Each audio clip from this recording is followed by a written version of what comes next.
ishuri ubundi kubita tubamanya kugira ngo amasaha yo kutahagere nageze mu rugo ataza kambura ataza agakubura asigaye rimwe na rimwe yicyura akigeza mu rugo yaramenye hagoye mwari mufitanye ikibazo cya danje kugira ngo ajye kugirisha Sadunda kuriya bo jewe nta muntu abe yamujyana mu barozi bamuroge kuko bamugira umusazi bingana kuriya wenda ngiye nta muntu twe ababanzi bose yabageze bigenze byagenze biti nanjye niyo matsiko buramba mfite ariko nimba nawe yumva kudutuna ko sino kudutunga n'ubu ntago ari warununze anyubahe n'ibyo ansanga cyane kugira ngo umugabo wawe abe situation nayibona wenda hari igihe ngiye nemera ko hari ikintu kibaho kubw'impamvu ari Imana yashatse kugira ngo menye ubundi yisa abantu bafata undi muntu ariko amakuru urayumva ko ameze neza amakuru ndayumva nyine amakuru yanyakurikirana 5 kuri 5 wanzahise tukajya kumusura noneho tukareba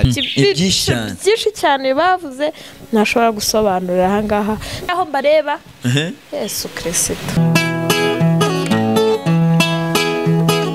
iyo nitegereje neza nkareba amazi na Innocent iyo nitegereje neza nkareba amazi na Innocent ntekereza urugendo rurerure mwagenze kuva mu buto bwanyu mwakabeje gukundana I love you so much come to me je t'aime trop nalinga mingwana manzi na Innocent nukuri ndabashimiye mwahisemo neza nukuri muraberanye manzi na Innocent isonga mbere turabashyigikiye kanongera ngo ikaze dukurikiranye kuri Manzi na Innocent TV muri kumwe na Nyashya Rwanda rwanya rwakazamura igisho bya Rwanda bakasika mutoro sasa namugoro basa amateka cyangwa gasa muri wicara kuri Manzi na Innocent TV wirebera ibyiza byinshi tuba twagutegura uyu mwaka dufite akazi kenshi kandi tugomba gukora mu gihe gito ndakwinginga ngusaba cyane gukora subscribe nimba utari wayikora ndetse nawe wayikoze ndagusaba gusharinga ibiganiro byacu kugira ngo bigere kure cyane hashoboka uyu munsi rero murabona ko turi kumwe na Innocent muramubona imbere ya screen zanyu Innocent bimeze bite bimeze neza cyane urabona wishimye cyane noneho birenze Yesu yarishyuye ni cyo uri gushima Imana cyane mbere ko twinjira mu kiganiro ikintu cya benshi Imana nuko nyihumeka umwuka w'abazima cya kabiri nuko umugabo wanjye ari mu nzira so kugera yajya akira ntabwo uremeza neza ko yari yacye kuko turi kubibona ko tubona yarakize byararangiye ntabwo ndabyizera nuko ntabwo urabyizera kumva umuntu wambaraga amajipo nagendaga akanuka akanshihura nahagera akambwira ati yewe shano kuri kw'Imana pe ubu ngubu noneho ufite icyizere kirahari ariko ntabwo kiruzura neza ngo avuge ngo umugabo wanjye Papasha aracyemera ko yitwa Papasha ntago muraganira ze ngabikwibwirira ntago ndacyamwihoreye ase ntago aranaguhamagara kuri telefone byibuze hapi ntago araguhamagara wese ntago uramuhamagara ngo wumve muhamagara buri gihe ariko ntago anyitaba n'ubu ngubu ntago arakwitaba ntago aranyitaba ngerera nimba phone yaba yarayijugunye nimba hari undi uyikoresha atari we n'ubu sindabimenya ntago urabimenya uyu munsi rero nagutumiye naguha ikaze kugira ngo tuganire ku ngingo imwe ntago ari ibintu byinshi turi buganire sibyo se ni ibyishimo byinshi kuri wowe ndetse no kuri famille yawe misi yashize Mary wawe yaraje aza mu Rwanda abantu barabibonye ndaramusuhuje cyane umbanza namusuhuza namutashye cyane yaraje abantu benshi barabibonye sibyo barabibonye ukuntu byagenze anagira uruhare rukomeye cyane kugira ngo umugabo wawe avurwe nabyo ni ibintu byo kwishimira cyane sibyo no kumushimira hari yumve ko yakoze igikorwa cy'abantu b'abagabo cyangwa se cy'ubutwari nukuri ko Imana yakoze ibintu by'ubutwari ntago nari ko mama yagira uruhare runini mu kuvurwa k'umugabo kwanjye numvaga ahubwo azaza arenze hitaka cyangwa se ahita mujyana cyangwa atashaka ukundi kuntu abigenza ariko kuba kugira ngo umwana wa umugabo wanjye ashyire nawe ifitemo uruhare ndanabimushimiye Imana ikomeze umuhumurize ahubwo se amakuru y'umuhungu wawe umuhungu wanjye ameze neza n'ejo navuganye na mama araguma turavugana naragenda amenyera. Amakuru ya Jarike se? Jarike nawe ni umusore. Bari ku ishuri. Ku ishuri. Ubundi kubita tubamanya kugira ngo amasaha yo kutahagere nageze mu rugo ataza kambura. Ataza agakubura. Asigaye rimwe na rimwe yicyura akigeza mu rugo yaramenye. Hagoye kumenyera. Yaramenyereye. Yaramenyereye. Yego. Okay, ni byiza cyane. Byiza cyane ni ibyo kwishimira.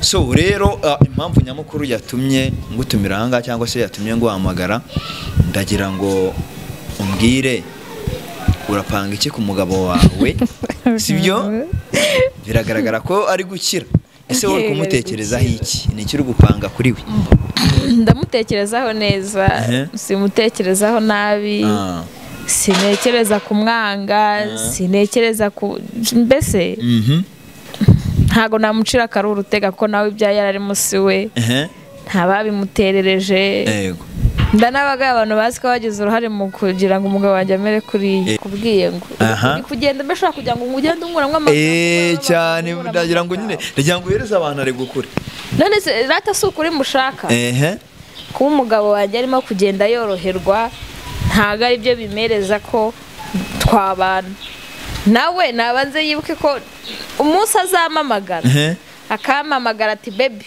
cyangwa mamasha nabyo ntacyo ndahita menya ko basa ku gatima kakiriyo ize ko muhamagara fone ntimba yarayitanze sinzi abo yayihaye ariko amakuru urayumva ko ameze neza amakuru ndayumva nyine amakuru yanyakurikirana 5 kuri 5 wanzahise tukajya kumusura noneho tukareba ibyo ari byo tuzabipanga nabo natamejeje hari ahandi ntago yaguheza nimba koko uzi kujya gusura umuntu akabati muhagarare hari aho mbareba Yesu Kristo birabihe rero birabihe byari bigoye harabaye ntihakabe gusa buriya nanjye ikintu nishimiye kurushaho nuko nazongera kwirukanka inyuma ya Sadunda mubuza kwambara amajipo mubuza kwambara nzajya mubaza marifasha tukicara akanyimarative yo tuganira ngabye buriya nyashyibuye wamukubise uraryibuka yankubise ibuye ryano mu gatuza yari akamenya shama ntari ibihe nazakumbura hari ibihe nazakumbura kubita icupa igipanga kagifunga ariko buriya nawe ndashaka kuzamubaza nimba kuko yarumvaga ari normal bishoboka ko azakubwira ngo wowe usi wasaze usanga ariwo baye umusazi ibintu uvuga urumva uri seriye kuko ibintu byabaye ariko se mbere yuko bigenda kuriya hari umuntu mwari mufitanye ikibazo cya danje kugira ngo ajye kugirisha Sadunda kuriya jewe nta muntu yamujyana mu barozi bamuroge kuko bamugira umusazi bingana kuriya wenda ngiye nta muntu twe dufitanye ikibazo ariko we wasanga bari bahari benshi cyane hubwo afite abanzi benshi cyane ntimba yarabiciye ntimba yarabarogiye n'uburaho ndabisobanukirwa gusa inama azamfasha ansobanurire ubundi ababanzi bose yabageze bigenze byagenze biti nanjye niyo matsiko buramba mfite umwe aratambuka none hari nawe numvishije ngo nceceke sinzi icyo azira n'abantu kandi pe tukibana shaye hari inama y'Imana yigendera avuga icyo umubajije agusubiza icyo umubajije wamugaburira ukamugaburira utamugaburira ibyo n'ibikureba yego umwihera amahoro gusa biza kurangira ubonye abaye kuri birangiye ase umunsi wa mbere avi wawe yambaye ijipo wabyakiriye ute ese rya ngo yahavuye mari wapi dikareka je naragiye hari ahantu nagiye nje sanga umuntu nawe uhari urufunguzo yarusigiye abantu yarusigiye abaturanyi Tawete se byanze gute ndamuhamagara arambwira ngo ngo yigumire mu rugo rwawe kunye ngo nagiye iwanjye ngo sinzi ko zongera kumbona ngira ngo nizakomedize kuko ari giye kudaga ko kuba kamugati timeze bite ndamwati bimeze neza hatumva ati bamfatiye aha naha shaho gasanga ndahangayitse kandi rotipa ari kundeba araga prank ari kugukina ntabwo ati uze bagufasha uri mu biki ati mva mbafungiye aha naha buri byari byo nawe ukirukanka ukajya kumureba nasanga yimereye neza ntabwo rero nari sikari prank arimo kunyinira mbona umunsi wa mbere uwa kabiri cyane ugasanga noneho ibintu biri seriye. hari umuntu ari gusajya we kwakitihe suwe shanya teke gusubira hahise reka ariko burangiye ikindi kintu nibaza nk'ubu ngubu aramutse aguhamagaye akagusaba ko mwicara mukaganira, ni ikihe kibazo wamubaza bwa mbere? ngiye cyambe namubaza ibyo namubaza ni byinshi biri mu mutwe wanjye. Cyambe namubaza ni iki kintu cyamuteye kunyihakana. Ukwihakana fese urumva ko atari we? Bise birandeba. Ikindi izo mbaraga si yaziganza. Aramutse yemeye ko munasubirana pe sibyo, ariko akanga ko uri mwana watoye mujyana, oya wakora iki? Ibyo by'umwana byo ni yindishije. By'umwana yindishije nukuri. Wakora iki? Abyanze akavuga ati ariko nimba wemera kuza tukabana ngwino, ariko iby'uyu mwana byo reka nkubwize ukuri. Uriya mwana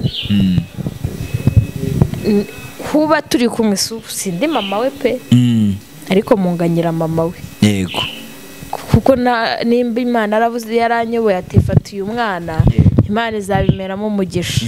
Ariko nimba nawe yumva kudutuna ko sino kudutunga n'ubu ntago ari wari ununze, ntunzwe n'Uwiteka sibyo. Ubwo rero nimba ashaka ko ankunda, nimba koko ngankunda, nimba koko ankunda ariko anyubahe n'ibyo ansanga cyane. Innocent, tugana ku musozo, ndagira ngo ushimire umuntu wese wagize uruhare kugira ngo umugabo wawe abe akize. Ngeri kwifata nkaho yakize, ameze kuriya cyokoza pe raporo y'ukuntu yari ameze mbere. Urabona hari akantu karimo kuza nawe mbanje kugushimira. Buriya mu bantu bagize uruhare nuko nyine tuvuga batanze uburyo bumwe na bumwe, ariko tukibagirwa Nyashya urwanya abarwaga, wirukaga fata ingumi fata imigeri, ntabwo wigeze ucika intege kumwirukaho. Wari umeze nk'aho uri umubyeyi we, urabona iyo ufite umwana akagira ikibazo, akagira nk'ikibazo cy'uburwayi bwo mu mutwe, urabona umuhambira uhamugira ute, ntabwo wigeze ucika intege. No kuri nawe Imana ijye guha umugisha. Shimiye n'abantu bose bagiye bamfasha mu buryo bugiye butandukanye mu nama zabo. Hari abafuze inama zabo zikankomeza, hari abanutse nabo, hari ibyo nigiyemo. Namenye yuko muri iyi si hariho kumanuka no kuzamuka, uratambuka umwe akajiginwa, undi akagusekera, undi akagukunda, undi akakwanga. Nabonye ko ibyo byose bibaho muri ino si. Iriya situation nayibona wenda hari igihe ngiye nemera ko hari ikintu kibaho kubw'impamvu ari Imana yashatse kugira ngo menye ubundi yisa abantu bafata undi muntu. Hari abanutse ngo nyengurire umugabo wanjye pampa, hari abanutse ngazajya amenya ngo agira ute mu kibuno, umenya ngo n'ibiki byinshi cyane bavuze ntashobora gusobanurira aha ngaha. Nabo ndabashimiye bama ibyo bafite. Nta muntu ujya utanga icyo adafite, umuntu atanga icyo afite. Nabo ndabashimiye bose, umuntu wese uzi ko yambaye hafi, kuko ndamushimiye cyane.